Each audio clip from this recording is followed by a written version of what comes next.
Welcome to Stuff They Didn't Teach Me in Sunday School.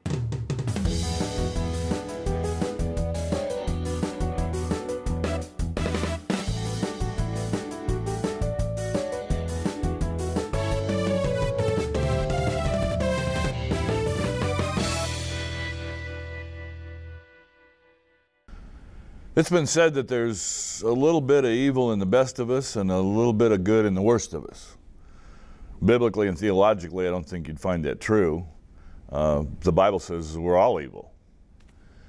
But when you look at the world around you, you probably recognize that there is evil in the best of people and some good, at least from a human point of view, and even some of the worst of people.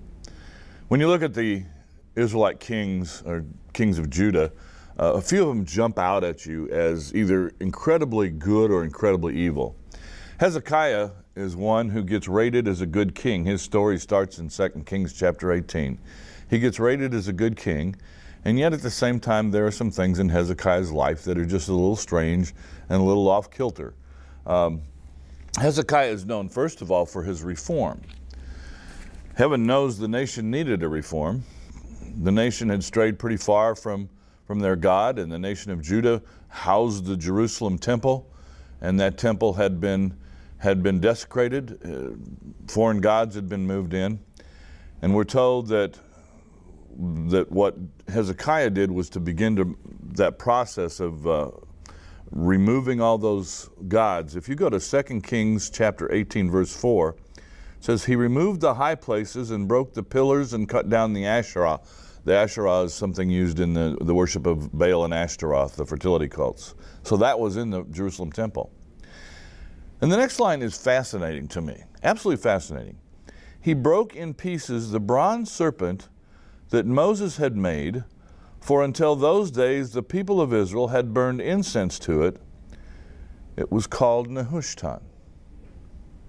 The serpent that Moses made in the wilderness when the people were getting bitten by snakes, that he put up in the wilderness for people to look at, they had hung on to that thing. And now, these hundreds of years later, we're still worshiping it as a god in its own right. And they even named it Nehushtan. Ironic that something that God had given them as a method of their salvation, a symbol of their salvation, had been used to take them away from God and worship another god. Hezekiah carries out that reform. The temple is cleansed, and his story moves along. We said in last session that the nation of Assyria was paying protection money, or the nation of Israel was paying protection money to Assyria. Well, so was Judah. Where did Hezekiah get the money to pay Assyria not to attack them? He got it from the temple. There was gold in the temple, there was silver in the temple, and he stripped the gold and silver out of the temple and paid it to the king of Assyria not to attack them. And even so, on 2 occasions, the king of Assyria did attack them. He did surround the city of Jerusalem. The first time, God causes him to hear a rumor that there's something going on back home, and he has to leave, and he breaks the siege, and the people are free again. The next time he comes back, he writes a pretty blasphemous letter, kind of making fun of God, the God of the nation of Judah. And in one of the more graphic pictures in the Bible, Hezekiah reads that letter, the king reads that letter, and he goes into the temple, and we're told he lays it down before the Lord, as if to say, have you seen what they're writing about you here? Are you going to stand for that? Well, the word is, no, he's not going to stand for that, and God wipes out about 185,000 of the Assyrian troops outside the city, and again they leave, and Jerusalem is left standing. At the end of Hezekiah's life, or toward the end of his reign in 2 Kings, he falls ill. And when he falls ill, he goes to Isaiah the prophet, and he says, I really want to live. And can you tell me whether I'm going to live or not? And Isaiah says, you're going to recover from this. And Hezekiah says, how will I know that? Well, if I'd have been Isaiah, I'd have been a little bit more smart aleck than he was, I guess. I'd have said, because you'll live, because you'll be here tomorrow. But Isaiah says, well, ask a sign. And he says, Hezekiah says, make the sun go backwards. And so God does, and Hezekiah realizes that he's going to live. At the end of Hezekiah's reign, he makes one major mistake.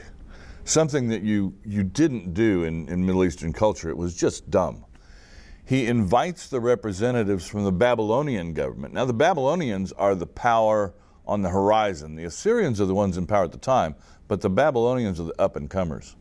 And he invites the Babylonians to come and tour the temple and the temple treasury and his own treasury.